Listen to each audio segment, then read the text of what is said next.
going to be a kind of festival held on Mother Base. They are calling it Peace Day. Snake and his men may be without a nation, but they are still an army, and that means sometimes they have to fight the bad guys. Of course, they should not fight at all. It is obvious to me that any problem can be solved with reasonable discussion. Maybe Snake and the others think so too, because the idea is to set aside war for 1 day a year and relax in peace. I do not know how it came about, but apparently Snake and Miller got the idea while they were talking, and everyone on Mother Base went along with it. To think that deep down they all share a love of peace, that makes me happy. But never mind that.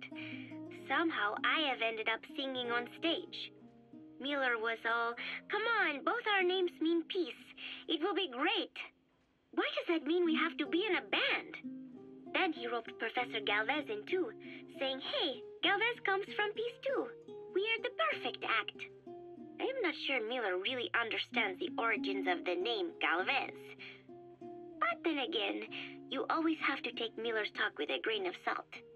What I cannot believe is he went and told everyone we'd be performing together without even asking my opinion.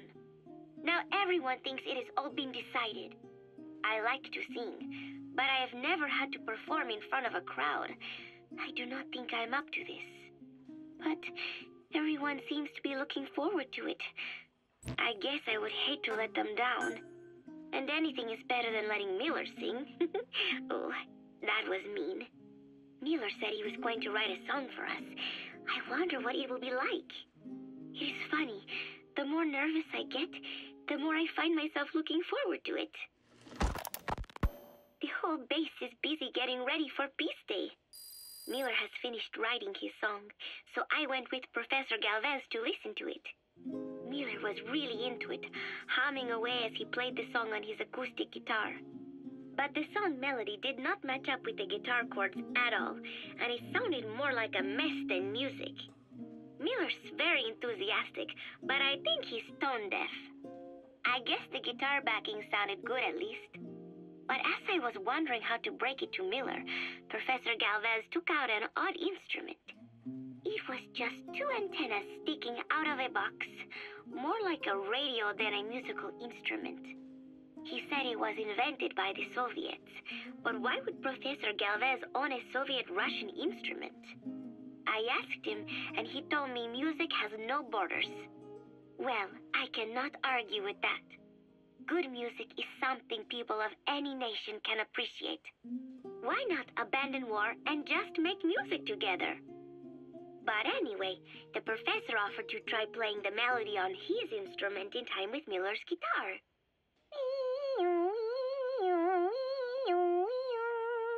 It was like something from another world. But somehow, it fit Miller's guitar backing really well. It even gave the song a charming, down-home kind of feeling. Miller was overjoyed. "That is it! That is my melody right there," he said.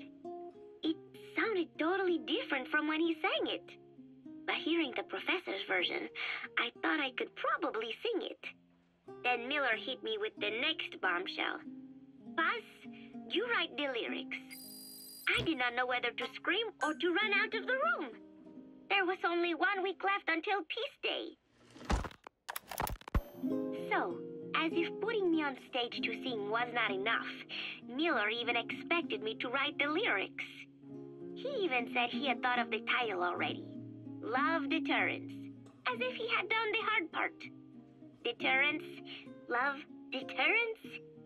Deterrence is when nuclear weapons prevent war, right? I do not see how love fits in. But it was too late to complain, so I just sat and listened to the tape of Miller's backing guitar and the professor's melody over and over again. I guess the melody is more Professor Galvez's creation than Miller's, but on the whole, I think it is actually a good song. First, it goes for your heart with a sorrowful opening, but then you feel revitalized as the song goes on. Miller grew up in post-war Japan. Maybe that is why the song has that kind of balance. Long ago, I heard some Japanese music called enka, I think. It sounded this way, but I wonder why it has to sound sad in the first place. Miller called it love deterrence. Doesn't that mean he had a love song in mind? All I see of Miller and women is the way he fools around with a lot of them at once. But maybe he has had his heart broken too. And what about me? I found myself thinking about Chico and Snake as well. I know Chico has a crush on me, so naturally he should come to mind. But why Snake? He saved me, and I feel indebted to him. But I thought that was all he meant to me. Why does my heart flutter when I think of him? It is embarrassing to be unable to control this emotion. There has to be a way to suppress it, to forget it. But maybe that is what love deterrence is? With that thought in mind, I went to my desk and began to write and write.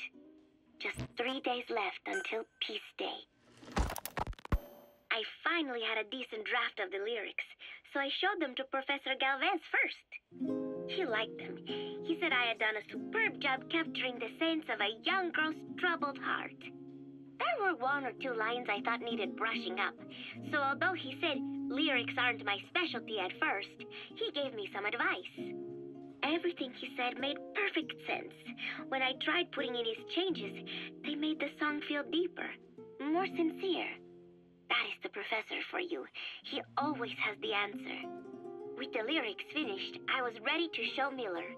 He does not often take things seriously, but all of a sudden, he was saying, "Paz, you have the soul of an Enka songwriter." And I did not even listen to Enka all that much.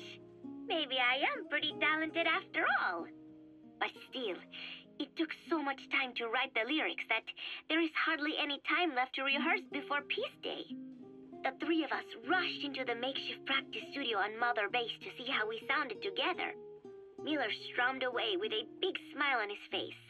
I sang the main melody, and Professor Galvez improvised a backup melody.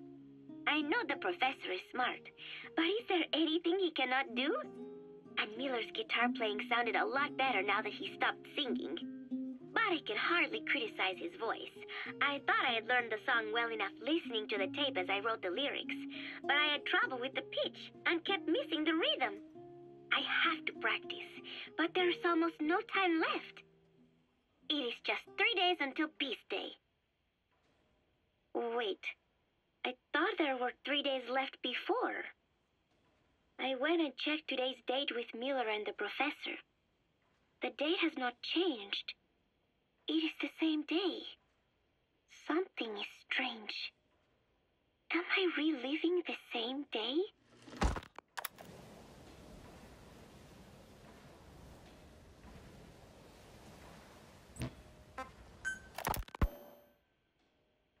Peace Day never came.